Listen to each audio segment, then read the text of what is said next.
नमस्कार दोस्तों, मैं सूरज शर्मा आप सभी का स्वागत करता हूं मेरे YouTube चैनल पर, जहां हम ऑप्शन सीरीज का डिस्कशन कर रहे हैं। और आज हमारे ऑप्शन सीरीज का 5th एपिसोड है, जिसका टॉपिक है आपके सामने डर का इंडेक्स। जी हाँ, हम इसको समझेंगे कि क्या डर का इंडेक्स होता है और कैसे होता है। अगर आप इस वीडियो को फर्स्ट टाइम देख रहे हैं और आप पहले के 4 एपिसोड को देखना चाहते हैं, तो आप उसे हमारे चैनल के प्लेलिस्ट में जाकर देख सकते हैं, जिसका सब्जेक्ट लाइन है option trading basic to advance series. So दोस्तों, चलिए आज का वीडियो स्टार्ट करते हैं। बट उससे पहले अगर आप चैनल पे नए हैं और इस वीडियो को फर्स्ट टाइम देख रहे हैं, तो प्लीज चैनल को सब्सक्राइब एंड बेल आइकन दबा लीजिएगा, ताकि जब भी हम इस सीरीज का अगला वीडियो अपलोड करें तो आपको नोटिफिकेशन आ जाए। आइए शुरू करते हैं। तो दोस्तों, डर का इंडेक्स से आप समझ ही गए होंगे कि मैं किसकी बात कर रहा हूं। अगर आप समझ गए हैं वीडियो स्टार्ट होने के पहले ही जस्ट टॉपिक देखकर, तो आप कमेंट बॉक्स में बता सकते हैं। जी हाँ दोस्तों, आज का जो हमारा टॉपिक है वो है इंडिया विक्स के बारे में।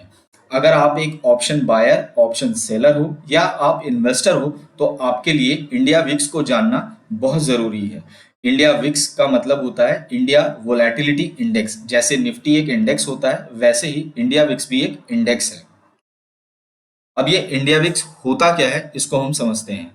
इंडिया विक्स यानी इंडिया वोलेटिलिटी इंडेक्स एक ऐसा इंडिकेटर है जो हमें मार्केट की एक्सपेक्टेड वोलेटिलिटी या प्राइस फ्लक्चुएशन के बारे में बताता है। इसे अक्सर डर का इंडेक्स भी कहा जाता है, जैसे हमने डिस्कशन किया। अगर विक्स का लेवल ज्यादा हो तो इसका मतलब मार्केट में अनसर्टिनिटी ज्यादा है और इन्वेस्टर्स को आने वाले समय में मार्केट में बड़े प्राइस मूवमेंट की उम्मीद है। यानी कि इस इंडेक्स से हम एक चीज का और पता लगा सकते हैं कि मार्केट में अभी कितना ग्रीड और कितना फियर है, यानी कि कितना लालच और कितना डर है मार्केट में।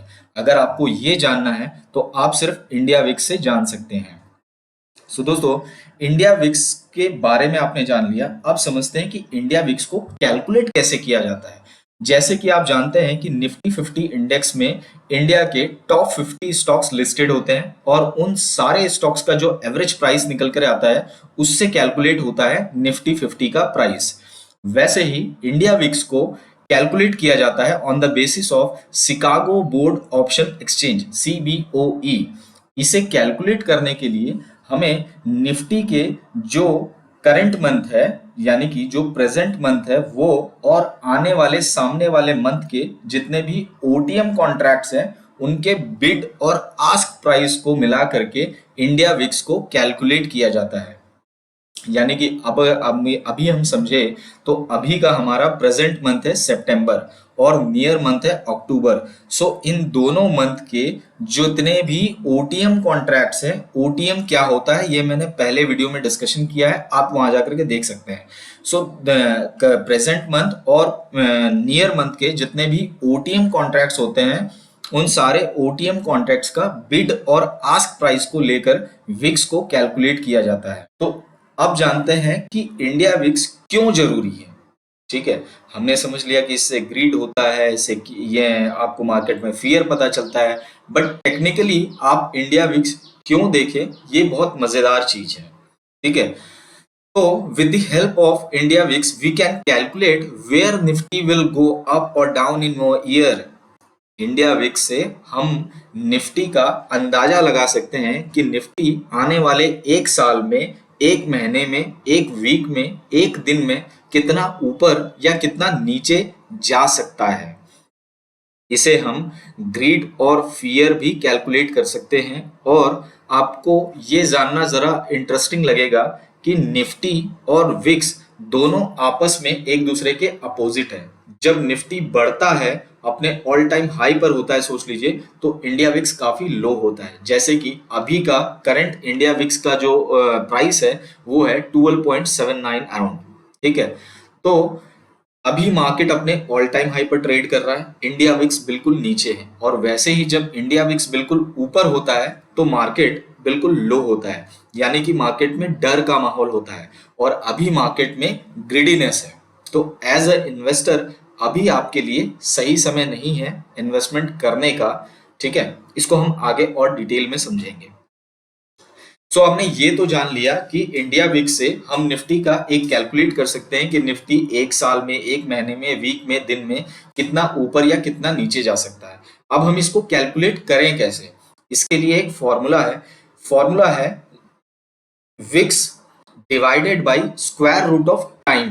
मतलब किस समय के लिए आपको निकालना है, 4 समय निकालने हैं, साल, महीने, वीक, डे।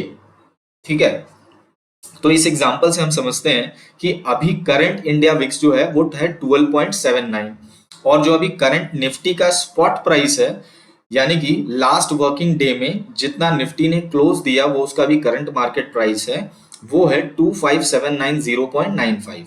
ठीक है, तो इस फॉर्मूला के हिसाब से अब हम कैसे निकालें कि एक साल, एक महीने, एक वीक और एक दिन में निफ्टी कितना या ऊपर या कितना नीचे जा सकता है। तो इसको हम कुछ इस तरीके से कैलकुलेट करते हैं। अब जैसे कि हमारा विक्स है 12.79 और हमें निकालना है कि एक साल में निफ्टी कितना ऊपर या कितना नीचे जाएगा। तो सबसे पहले आप एक साल यानी कि एक का स्क्वायर रूट निकाल लीजिए। एक का स्क्वायर रूट एक ही होता है, और 12.79 को जब हम एक से डिवाइड करेंगे तो 12.79 ही आएगा। यानी कि जो निफ्टी का स्पॉट प्राइस है 25790.95, इससे अगर आप प्लस करते हैं 12.79% को, तो आपको निकल के आएगा कि निफ्टी एक साल में 29,090 का लेवल जा सकता है, और जो डाउन है वो 22,492 के लेवल तक डाउन जा सकता है। वैसे ही जब हम एक मंथ का कैलकुलेट करना चाहें तो एक मंथ में आप कैलकुलेट कीजिए 12.79 हमारा विक्स है, ठीक है, और एक साल में 12 महीने होते हैं, तो आपको 12 का स्क्वायर रूट निकालना पड़ेगा।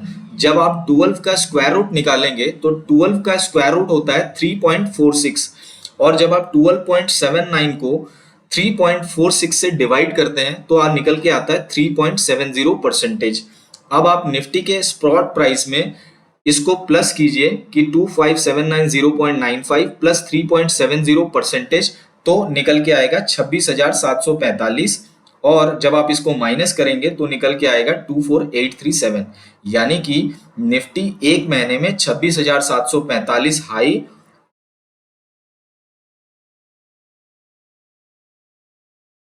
और 24,837 लो जा सकता है। वैसे ही हम वीक का कैलकुलेट करते हैं। वीक्स हमारा 12.79 ही है। अब हम वीक में आते हैं, तो वीक का आप कैलकुलेट कैसे करेंगे? एक साल में 52 वीक होते हैं, तो आप 52 का स्क्वायर रूट निकालिए। तो 52 का जब आप स्क्वायर रूट निकालेंगे तो 7.21 की वैल्यू आएगी। जब आप 12.79 को 7.21 से डिवाइड करेंगे तो 1.77% निकल के आएगा, और इस निफ्टी के स्पॉट प्राइस से आप 1.77 को प्लस करेंगे परसेंटेज को तो 26,247, और अगर माइनस करेंगे तो 25,334 का लेवल निकल के आएगा। इसका मतलब यह है कि निफ्टी एक वीक में इतना ऊपर और इतना नीचे जा सकता है। लास्टली अगर आप एक दिन का कैलकुलेट करना चाहें तो एक साल में 365 दिन होते हैं। जब आप 365 का स्क्वायर रूट निकालेंगे तो निकल के आएगा 19.10, और अब आपको 12.79 को 19.10 से डिवाइड करना है। तब जब आप डिवाइड करेंगे तो वैल्यू जो निकल के आएगा वो आएगा 0.66%। अब आपको जैसे जानना है कि कल के डेट में निफ्टी कितना ऊपर या कितना नीचे जा सकता है, तो आप इस लेवल से उसको तय कर सकते हैं। इस तरीके से आप निफ्टी का एक लेवल निकाल सकते हैं अपने टाइम के हिसाब से कि उस समय तक निफ्टी कितना ऊपर या कितना नीचे जा सकता है ना? मजेदार चीज, ठीक है। लेकिन आप ध्यान रखिएगा, सिर्फ इसके आधार पर अब आप ये बिलीव मत कीजिएगा कि यार मुझे तो एक जो है ना बिल्कुल अलाउद्दीन का चिराग मिल गया है, अब मैं जो है मार्केट में सारे लेवल्स कर लूंगा। मार्केट में कोई भी चीज को आपको सिंगल अप्लाई नहीं करना चाहिए। आपको एज अ प्रोफेशनल ट्रेडर आपको ऑप्शन चेन भी देखना चाहिए, आपको इंडिया वीक्स भी देखना है, आपको चार्ट भी देखना है, आपको FIIs एंड DIS डेटा भी देखने हैं। इन चारों का जब आप कॉम्बिनेशन कर देते हैं तब आप एक प्रोफेशनली जो है चीजों को कैलकुलेट कर सकते हैं। दोस्तों, आई होप अब आपसे आने वाले समय में अगर कोई पूछे कि यार एक साल में निफ्टी कितना ऊपर जा सकता है, तो आप एक कैलकुलेटिव आंसर दे पाएंगे। अगर कोई आपसे पूछता है कि यार कल निफ्टी कहां तक जा सकता है, तो क्या अब आप कैलकुलेट करके बता पाएंगे? कमेंट बॉक्स में जरूर बताइएगा। सो इस तरीके से आप ऑप्शन ट्रेडिंग को एज अ प्रोफेशनल देख सकते हैं। जैसा कि हमने डिस्कशन किया कि निफ्टी और इंडिया विक्स दोनों आपस में वाइस वर्सा है, तो मैंने यहाँ पे कुछ समय का चार्ट, डेली चार्ट आपके सामने डिप्लॉय किया है।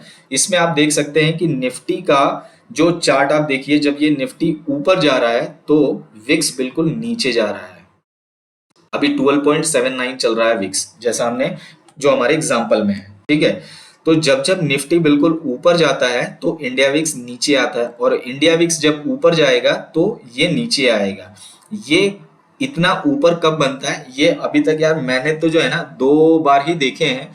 एक हो गया कोरोना के समय, जब जो है इंडिया विक्स बिल्कुल 30-40 के ऊपर चल रहा था, और अभी रिसेंटली जब इलेक्शन के रिजल्ट आए थे तब आपने देखा होगा मार्केट बिल्कुल ऊपर नीचे गया था, तब ये जो है इतना हाई बना था। अदरवाइज इंडिया विक्स का चार्ट नॉर्मल जो रेंज है इंडिया विक्स का वो अराउंड 10 to 30 के बीच में रहता है। सो इस तरीके से आपको दोनों को चार्ट को देखते रहना चाहिए ताकि आप एक एज अ प्रोफेशनल जो है अपना कैलकुलेट कर पाए, ठीक है। जैसा हमने डिस्कशन किया कि इंडिया विक्स का जो एक रेंज है वो 10 से 30 के बीच में रहता है। अब हम समझते हैं कि कौन सा रेंज सही होता है। जैसे इंडिया विक्स में आपने ये देख लिया, अब आपको ये जानना चाहिए कि इंडिया विक्स किस समय पर इंडिया विक्स कितना हो तो आपको अपने ट्रेडिंग में क्या डिसीजन लेने चाहिए।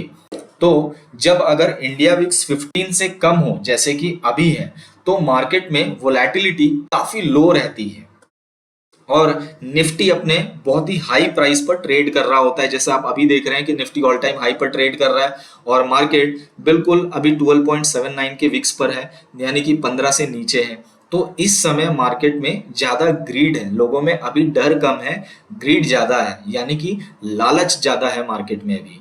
तो ऐसे समय में कहा जाता है कि it is not a good time for investor और ट्रेडर।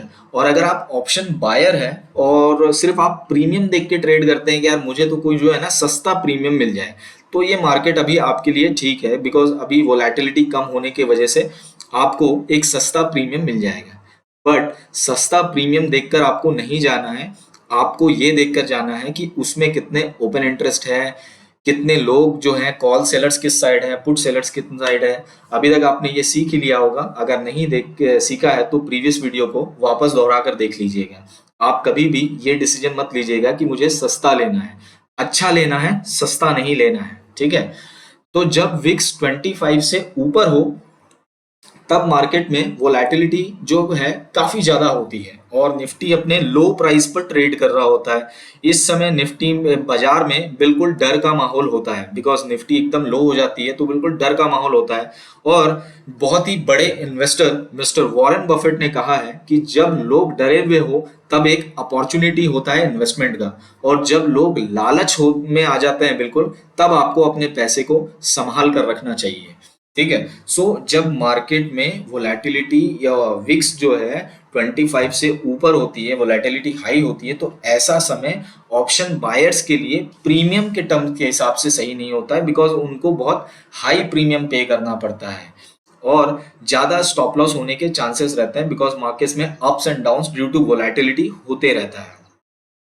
ये ऑप्शन सेलर के लिए सही समय होता है।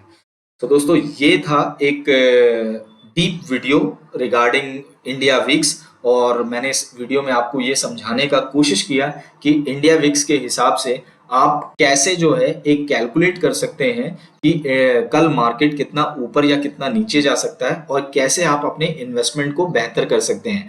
सो आज के बाद आई होप आपसे अगर कोई भी पूछेगा कि निफ्टी कहाँ तक जा सकता है तो आप एक प्रोफेशनल ट्रेडर की तरह आंसर दे पाएंगे। और अगर आपसे कोई क्रॉस क्वेश्चंस भी करता है कि यार आपने कैसे कैलकुलेट किया, तो आप बता भी सकते हैं। सो अभी तक अगर आप इस वीडियो पर बने हुए हैं तो आप हमारे लिए काफी स्पेशल हैं। Thank you so much for that, for being in this video. और अगर आप इन्वेस्टिंग और ट्रेडिंग करना चाहते हैं और आप एक बेस्ट डीमैट अकाउंट खुलाना चाहते हैं तो चैनल के डिस्क्रिप्शन में शेर खान का लिंक है, वहां जाकर के आप फ्री ऑफ कॉस्ट अपना डीमैट अकाउंट खोल सकते हैं। तो दोस्तों मैं जो है शेर खान का रजिस्टर्ड सब ब्रोकर भी हूं। अगर आप मेरे दिए गए लिंक से अपना डीमैट अकाउंट खोलते हैं तो आपको मेरी पर्सनल मेंटरशिप भी जरूर मिलेगी। तो दोस्तों ये था आज का वीडियो। आज के वीडियो के लिए इतना ही। अगर आप चैनल पे फर्स्ट टाइम आए हैं तो प्लीज़ चैनल को सब्सक्राइब करते हुए जाइएगा, और अगर आपको ये वीडियो पसंद आया और नॉलेजेबल लगा हो तो इसे लाइक एंड अपने दोस्तों के साथ शेयर कर दीजिएगा। और अगर आपके कोई भी क्वेश्चंस हो तो प्लीज़ कमेंट बॉक्स में जरूर पूछिएगा। आज के लिए इतना ही। Thank you so much. Take care of your self and your family also. Bye bye. Thank you.